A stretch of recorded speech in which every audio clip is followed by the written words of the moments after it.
কথায় আছে অতি লোভে তাতি নষ্ট। আল হারিসু মাহরুমুন, লোভীরা মাহরুম হয়।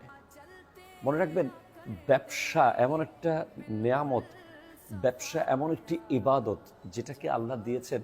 কেউ যদি হালালভাবে ব্যবসা করে আর 5 ওয়াক্ত নামাজটা ঠিকভাবে পড়ে, সে নাজাত প্রাপ্তদের অন্তর্ভুক্ত হবে। কিন্তু আমরা কি দেখছি, একজন ব্যবসায়ী একটু পপুলার হতেই, একটু পরিচিত হতেই সে নিজেকে মাফিয়াতে রূপান্তরিত করে। একটু লাভ হলেই অনেক লাভ করার জন্য পাগল পারা হয়ে যায়। পরবর্তীতে কি হয়, ওই ব্যবসা তার ধ্বংসের কারণ হয়। আমরা সচক্ষে যা দেখছি বর্তমানে।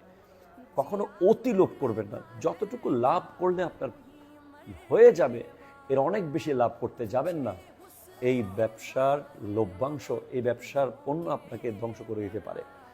মনে রাখবেন, হযরত আব্দুল্লাহ ইবনে মাসউদ রাদিয়াল্লাহু তাআলা আনহুর কাছে এক ব্যক্তি এসে কিছু টাকা চাইলে উনি 1000 দিরহাম দিয়ে বললেন যে রাসূল সাল্লাল্লাহু আলাইহি ওয়াসাল্লাম আমাদেরকে বলেছেন, ইন্নামা হালাকা মান কানা ক্বাবলাকুমুদ দিনারু ওয়াদ দিরহামু ওয়া হুমা মুহলিকাকুম।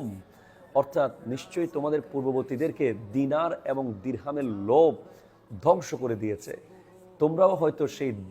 তোমরাও সেই দিনার এবং দিরহামের হাতেই ধ্বংস হয়ে যাবে। আল্লাহ তাআলা আমাদেরকে লোভ থেকে মুক্ত রাখুক।